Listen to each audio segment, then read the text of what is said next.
SaaS Therapy.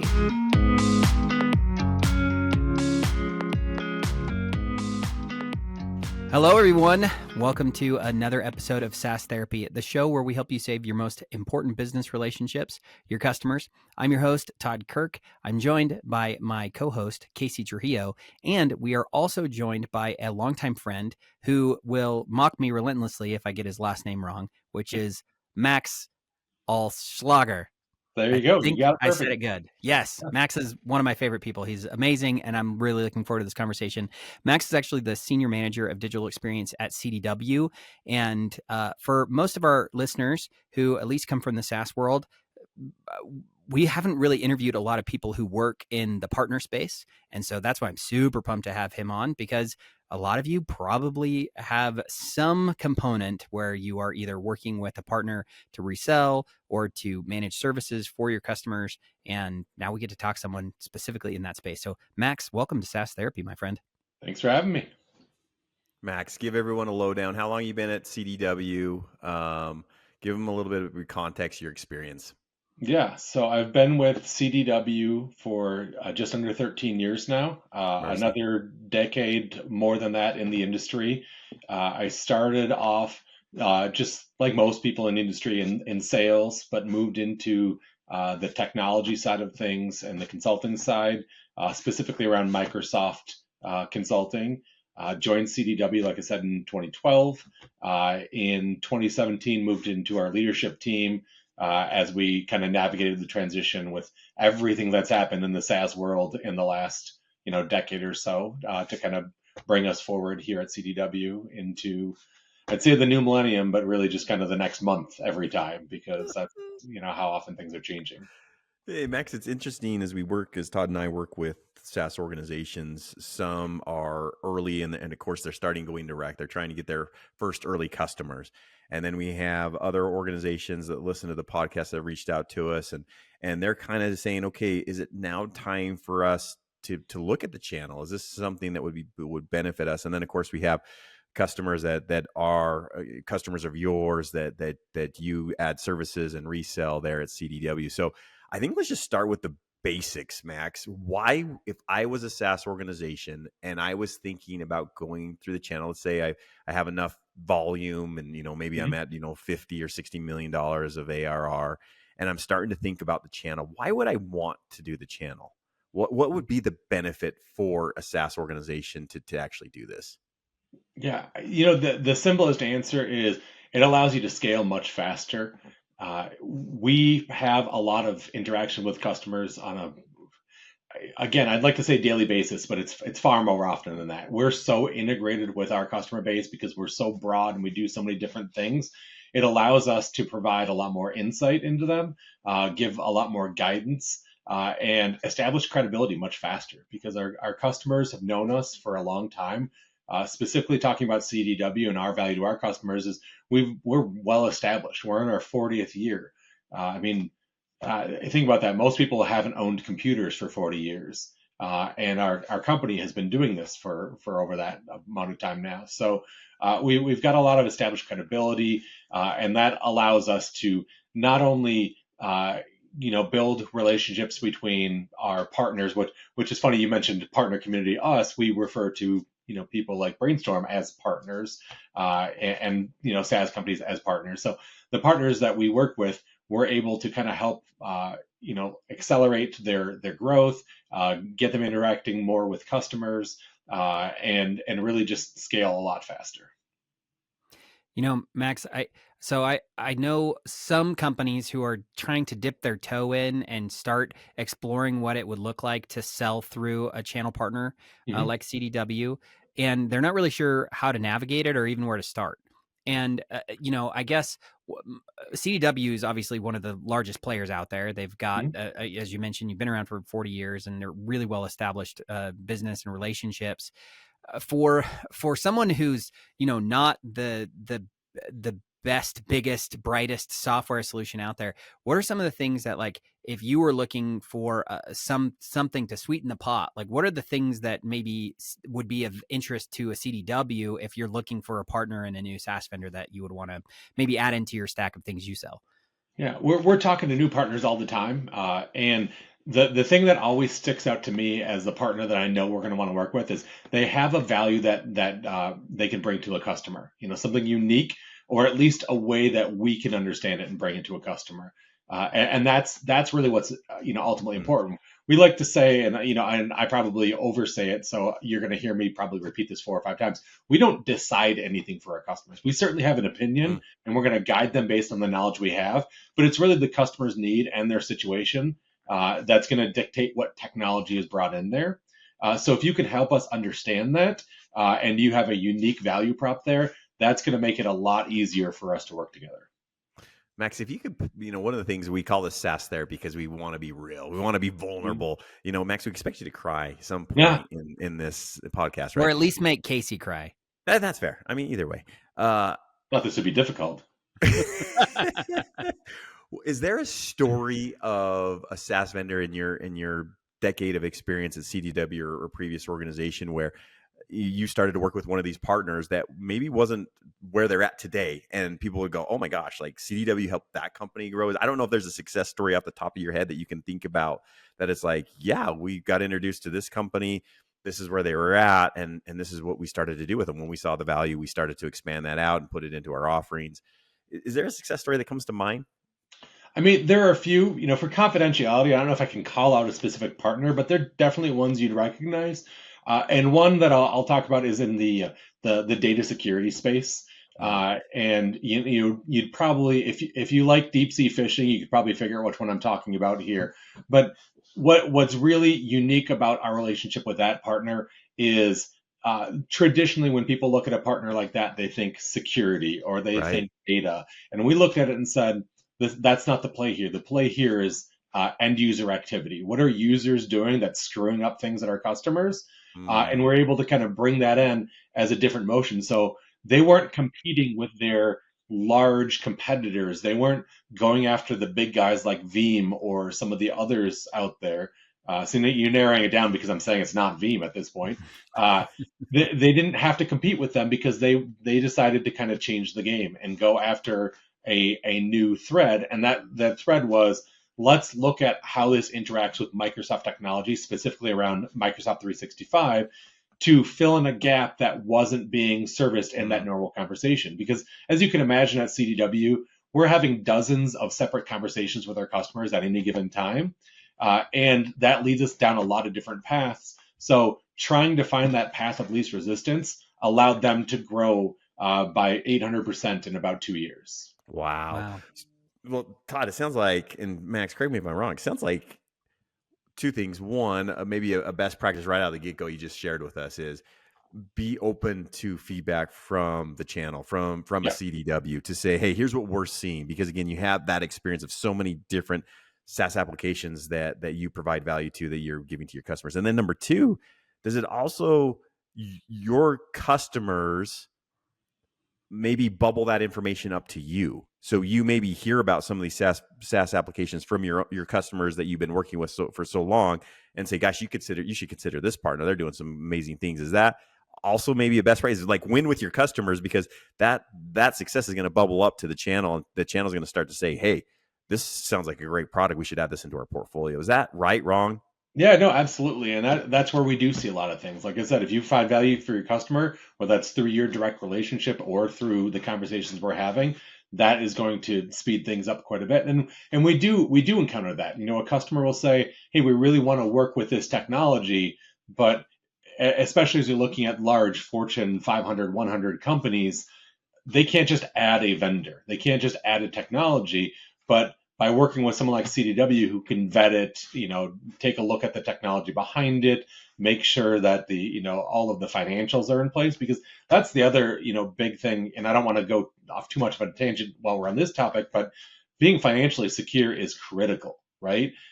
Customers don't want to look at a technology knowing they're going to go out of business, right? Don't go buy a bunch of fabric from Joann's right now if you want to make sure you can buy it, in a few weeks. I'm very disappointed about that. My wife loves making blankets, so. I love that, Max. The point there, I think, so when it comes down to what what CDW is going to look for in a good partner that they're going to bring in is, one, financial security, as you mentioned. There's a sense of confidence that they're going to be around long enough that customers are going to get value. Two, they're offering something unique and different to the market. And three, not only are they offering something unique, but the way you made it sound like they're willing to work with you to help come up with a positioning or with a market fit that's gonna resonate with your customer. So like there needs to be some level of collaboration, give and take, to find the message that is going to resonate with the customers that CDW has spent decades just developing relationships with. And that's it. Let's not try to recreate things or duplicate our efforts. Teach us what you're doing and allow us to help do it for you, right? We're not going to try and replace everything that one of our SaaS partners is providing, but if we're already doing it, there's really no need to double that effort, right? So, look at the value CDW provides. And again, I just can't stress enough the value that we provide, outside of all the industry knowledge, outside of all the services we do, but specifically to partners, the value we provide is the knowledge and understanding of our customers, right? Yeah. So that interaction allows us to have broader solutions focused conversations with our customers that aren't so narrow, right? Somebody might want to sell one specific thing, but if it's part of a larger project, you've got to let that conversation breathe, so we don't overwhelm our customers. And that we spend a lot of our time saving our customers time. They don't have time to evaluate 20, 30, 50 partners. They just really want a solution. They just want it to work. And we can get in kind of tunnel vision if we say, if we're selling Coca-Cola, Coca-Cola is the solution, right? Let's always focus on Coca-Cola. But you know what? If a clearly Canadian is going to do it, we just got to be able to explain that. I love it. Wild cherry. Making use of props for those who are watching the video version of that. He just happens to be drinking his Canadian soda, so it's good. So Max, Casey, I'm going to pick on Casey a little bit because I love that he said this is SaaS therapy, and then he said, "Tell me something good." I want to do the opposite. If it's really therapy, I want to hear what makes a bad relationship. What are things that set us off on the wrong foot and hit us in the wrong direction? Don't mention us by name, Max, because I know we blundered a lot with Casey you. Trujillo is the worst person I've ever met. Let me talk about Casey for a second. No, you said we only had 45 minutes, so I don't know if we have time to go into it too much, but I would say the first thing is trying to intentionally sell around us. Trying to avoid. Look, we don't own anything. We don't own relationships. I get frustrated when people say, "Well, we own this relationship." No, nobody owns a relationship. But if we're not on the same page with one another, it makes it very, very difficult. Let's not run counter on the same goals. So trying to move not in the same direction at the same time is probably the biggest thing that's frustrating. But the other one is not being honest about the value your product provides. We have a lot of people, they just don't want to say no to customers. But there's so much business out there. There's so much opportunity. Finding the right customer is so much more important than just finding any customer. And what I found is what stops our partnerships more than anything is when a partner says, "Hey, we can do these 3 things," and then we get it in front of a customer and they're like, "Oh, actually, I have to build that module." And all of a sudden, I look like a moron. Our team looks like a moron, and it makes it very frustrating to deal with. Man, okay. Max, let's pretend we bring you in. I'm a SaaS organization. I'm bringing you in to do some consulting. We're saying, hey, we really want to make a shift. We're going to the channel for the first time. Is your advice, make sure you're going to register those deals with the channel partner so you don't have that conflict? Like, I just see that people want to have a foot in each side, and they cause their own conflict, meaning they still have the direct business going crazy.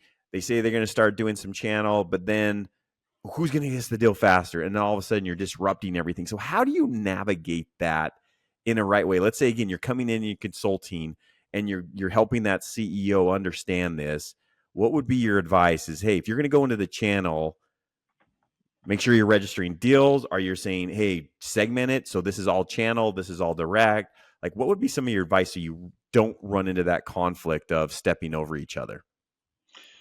The easiest, simplest way to answer this is just say, don't institutionalize a conflict, right? It doesn't really matter what the rule is, as long as you don't make a rule that puts your direct sellers in conflict with our organization, it's going to work out just fine. We have some partners who say, whoever gets there the fastest gets it, right? And we can exist in that ecosystem. I don't love it. That's not my favorite way to do things, but at least everyone's on the same page. But we've had, and I say had past tense because we don't tend to work with partners like this, where we'll bring up opportunities, we'll partner, and all of a sudden miraculously it goes direct, right? Because we find out that their reps get paid more if it goes direct. Those sorts of conflicts, those are institutionally created and they don't work, right? You're wanting to partner, but you're creating a situation that makes it impossible to partner.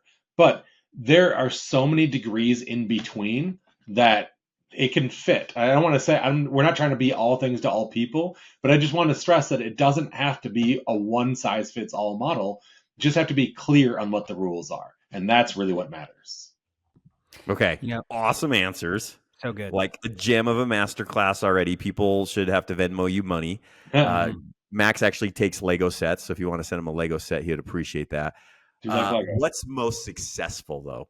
I know it depends, but Max, if you're just going to say, hey, I'm going to put my money down on black or red, which one are you doing? Like, what would be the most successful model that you've seen work in your, again, decade plus of experience, people? As you're listening to Max talk to you about this, this is 10 years plus of seeing partners, SaaS vendors come in and work with him. He's going to give you what he would put his money on. What would it be? Go channel only. You can't scale the way we can scale. You can't grow the way we can grow. And it doesn't mean you have to have only things go through the channel, but you have to have a way to just, for every deal, to be able to go to the channel. If there's any wiggle room out of it, then you're going to cause some level of degradation of the relationship. And again, like I said, and I'm not trying to hedge my bets here. It is not a binary. It's not as soon as something can go direct, the relationship's over. But any amount of hey, this can go direct, you're going to put doubt in the relationship, and it makes it really difficult. So leverage the relationships to get things over to us, and let our team do what we do, right? Or other partners. I don't care about those other partners, but let CDW have the value we have to expand it. Because again, I don't know if I can stress enough that there are very few solutions that are around one partner or one technology. Everything is part of a larger ecosystem. And the SaaS partners that we have the best relationships with realize that. They can articulate their value, but more importantly, they can articulate the adjacencies of their value to say, we conflict with this partner, or we add to this partner, or we follow this one, or we precede this. They know their exact place in the technology cycle or the solution cycle. It makes it very easy to then say, well, if your solution follows right after a contact center, well, here, we can talk to you about all of our contact center opportunities and move on from there. But if it's too nebulous, if it's too difficult to kind of pin down what the opportunity is and what you're trying to target, makes it very, very hard to work together.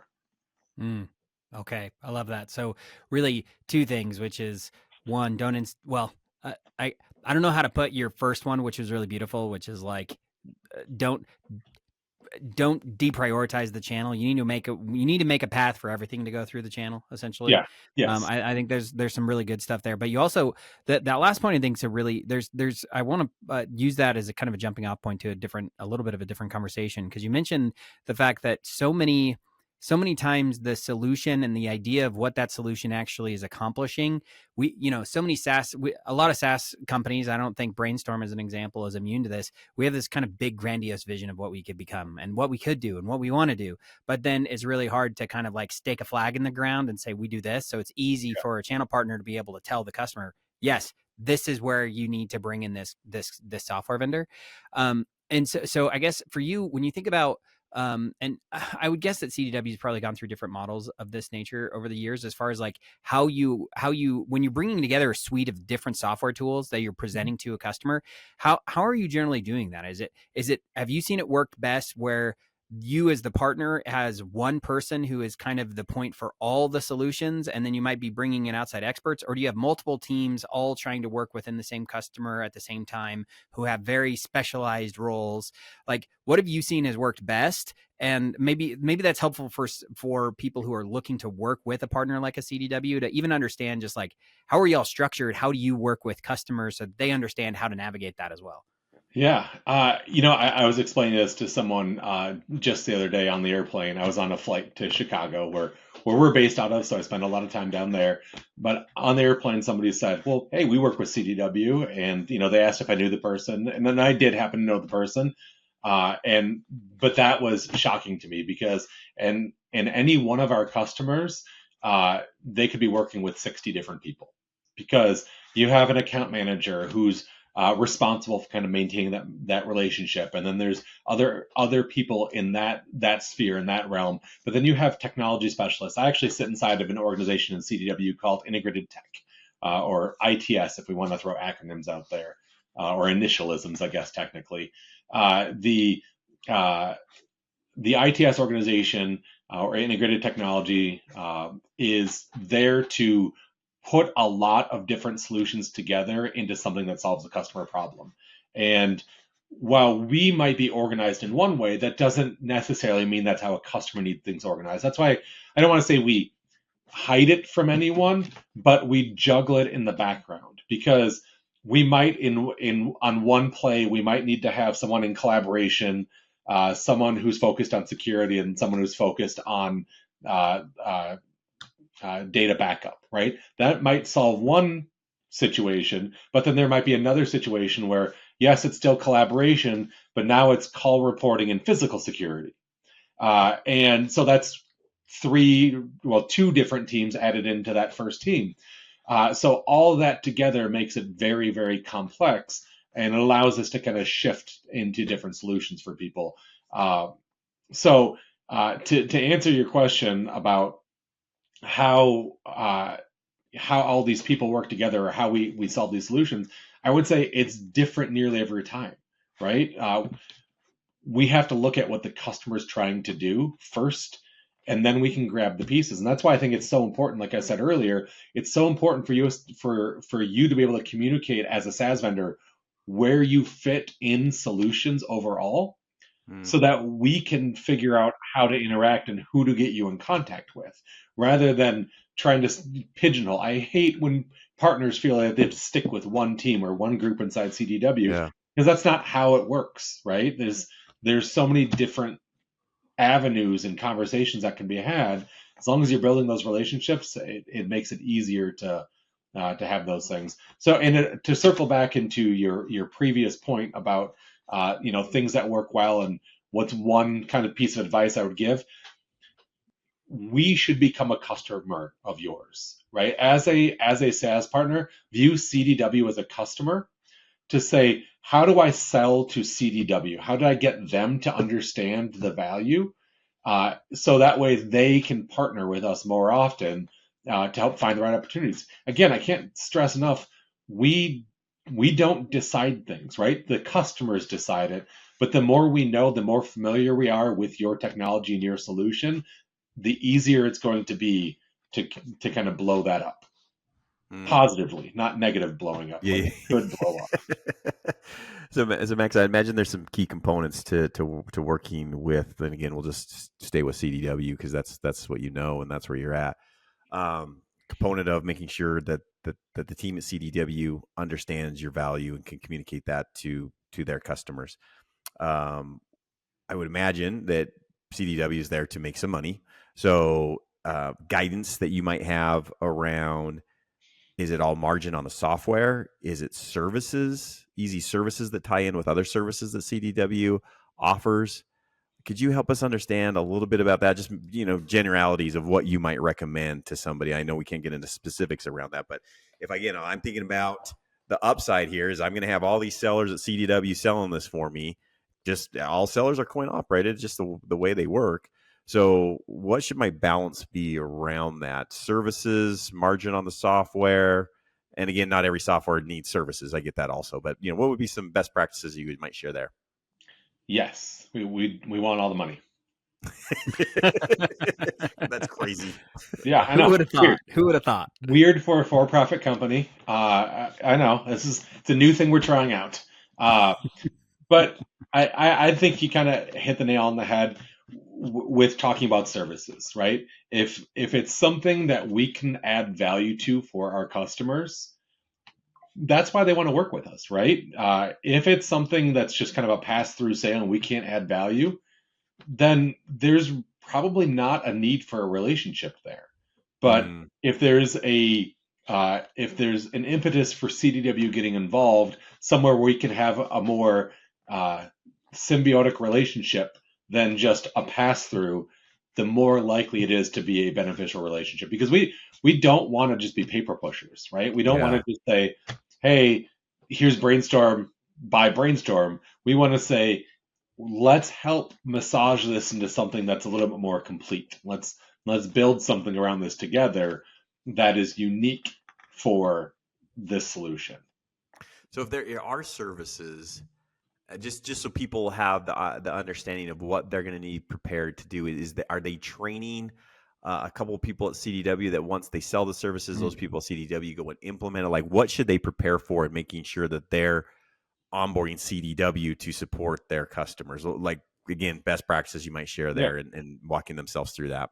If it's in an avenue that we're not currently playing in, let's just take the big things, like collaboration or security, where our people might ostensibly have some experience with a similar technology, then I would say, be ready to look at funding some sort of engineer so that the work can get done, right?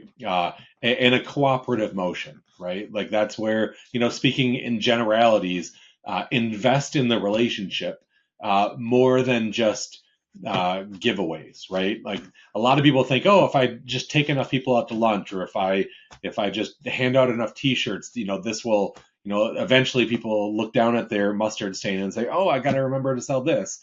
But we want somebody who's going to invest in our company and say, look, we believe in this. We believe there's going to be services there. So let's build something together where we want to invest in an engineer who will be able to deliver services, right? That's fairly common strategy for us. Okay. So one is, you need to be a tool where a value add scenario is something that can be built around. You need to be able to build a value add scenario around that tool for a company like CDW to really have some interest in that. That's important. But on the secondary point, I guess, does it help to come with some ideas of what that service could be? Or is it more just like being open to and being flexible for CDW to be able to imagine and think through what those services could be? No, I think, what do you want that give and take to be? I think it's the first one is the priority, right? What is it? What is needed to get there, right? We don't want to just add for the sake of adding, but helping us understand what does it take for a customer to take full value of your solution, your product, however you want to refer to it. What is necessary in that realm, and then allow us to see if we can kind of solve that for you, right? It is a back and forth relationship. And Max, this is where, again, transparency is so important. Like, I think sometimes you hear someone say, hey, how hard is your system to set up? You're like, oh, it's so easy. Let me just tell you. You did it. And it's like, you're again, missing the point. CDW is trying to understand, like, where could I put this into the services that I'm like, walk me through it. Help me, let me decide what this looks like so I can give you the best recommendation. Again, if you're trying to make it sound too simple, too easy, you're missing maybe out on the opportunity of having CDW guide you through some things. Is that right?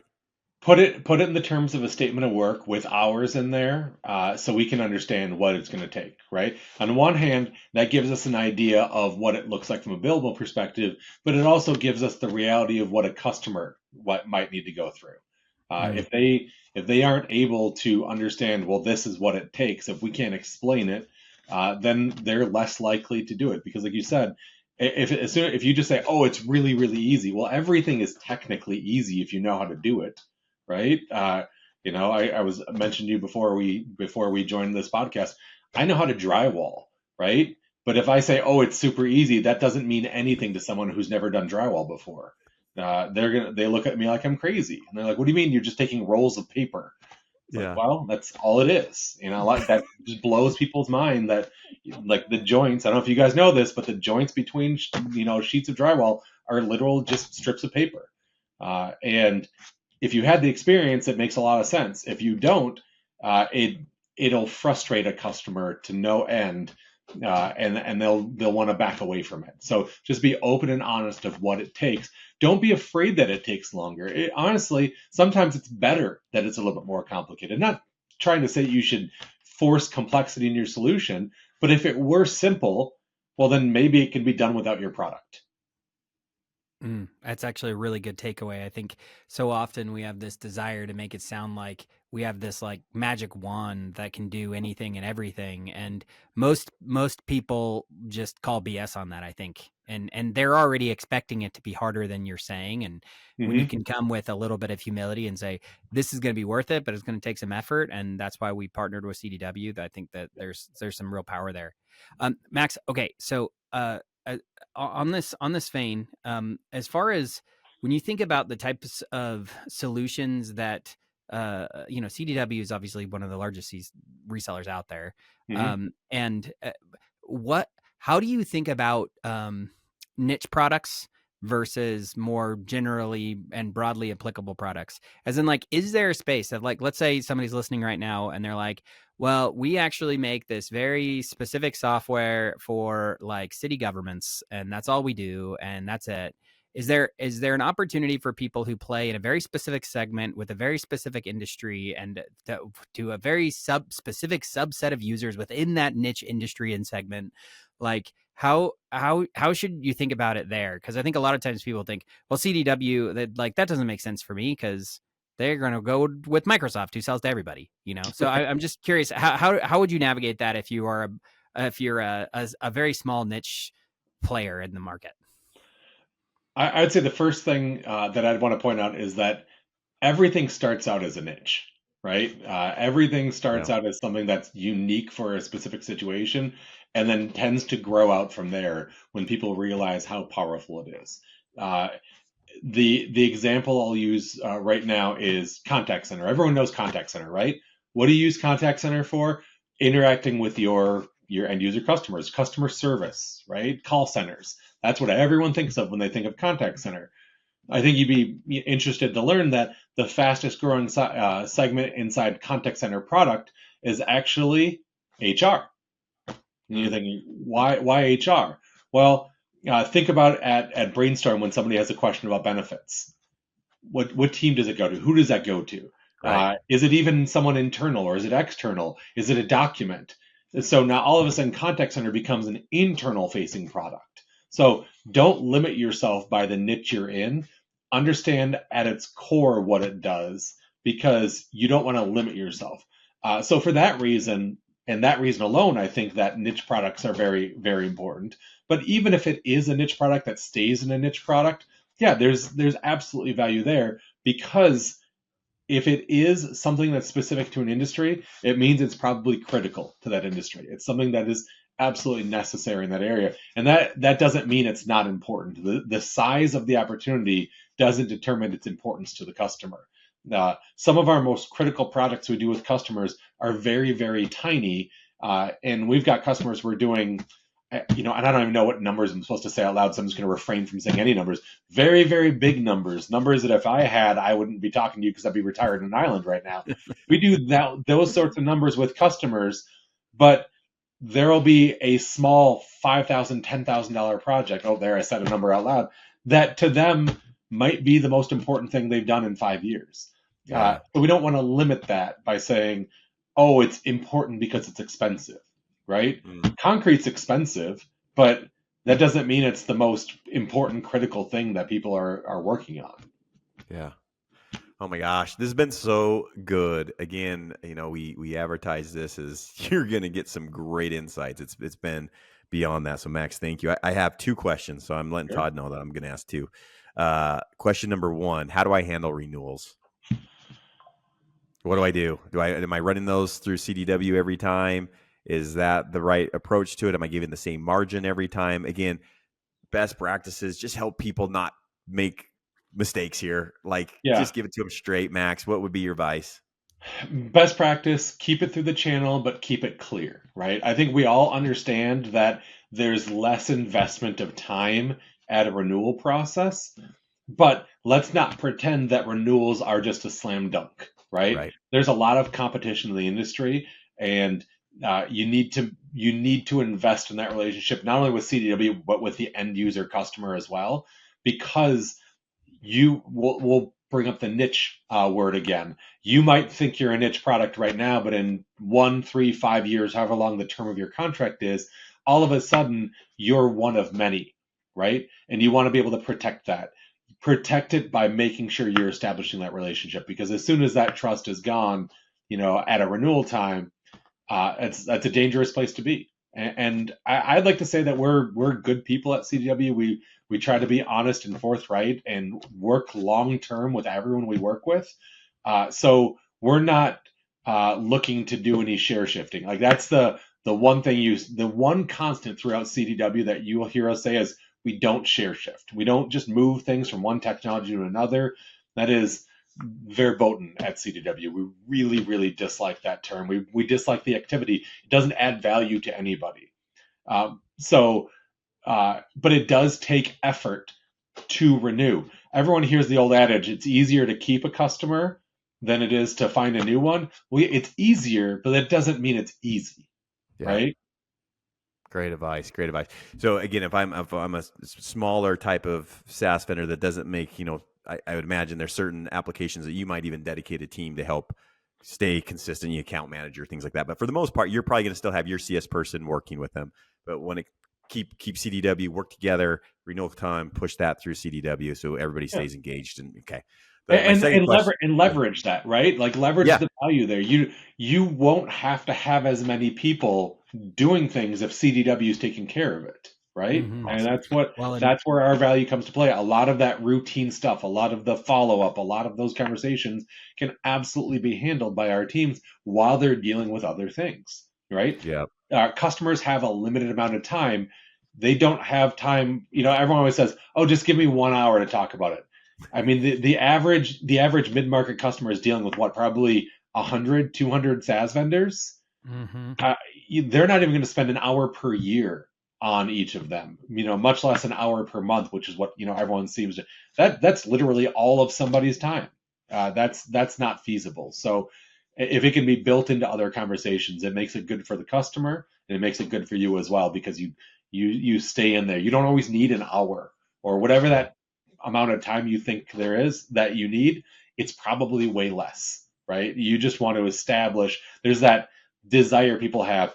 Well, if I'm only talking to them for 5 minutes, they're going to think, well, there's no skin in the game because they only invested 5 minutes. But if that's all that's needed to explain that portion, hopefully there's nobody that has a product that can be completely explained in 5 minutes, but the follow-on conversations don't always need to be an hour. So that's where you can leverage us. Awesome. Max, my last one is, and this one's a tough one. I'm going to say it right now, is there's conflict that you have that you described right at the beginning. Like, one of your first bits of advice is don't create your own conflict between direct and with the channel. Yeah. But then within the channel, you can have conflict because obviously, I know you probably guys have 99% of the market, but there's another channel partner that might have 1%, and there might be some crossover. So what's your advice when I'm working with multiple channel partners, which again, give us one or two best practices and do not do this. If you could give us maybe some there. Don't lie about it. Don't ignore it. Attack it head on and let us know that we're in an even playing field. As long as it's fair, there's really no conflict, right? We'll call it conflict, we'll call it competition, but it's really not a conflict because yes, we're a large company, but we work hard for what we do, so we don't just expect things handed to us. So we know that there's going to be investment on our side. There's going to be a lot of time and effort on our side. We want to earn the business with our partners as well. We know that there are other companies who want the same business we want. I'm not going to call them competitors because I think we're better in so many different ways. But they might want that same business, and they're going to try and go after it. We understand that that's going to happen. But as long as we understand the rules to play by, then there's not going to be an issue. People who know me, if anyone is happening to listen to this and they know me personally, they know I love rules because then I know what I can and cannot do. Right? I get so frustrated when I'm playing board games with people and they're like, they skirt the rules. I'm like, nope, we're not doing that. But I will absolutely take advantage of a rule that doesn't exist. So, yeah, that's how you win. Right? Oh, that's a beautiful line. I want to take that quote and then post it on LinkedIn later this week. It's such a good. I think he stole it from Ted Lasso, to be honest. I think Ted Lasso. Don't tag me in it. Okay, Max. So we're getting near the end of our time. One of the things that we've made a tradition here on the show is the last question we always ask people before they go is to give us a homework assignment. So this is SaaS Therapy, right? So every good therapy session, Casey has been, my therapist now for years. He's always given me advice. There's always some action item I should take. There's something I should do differently.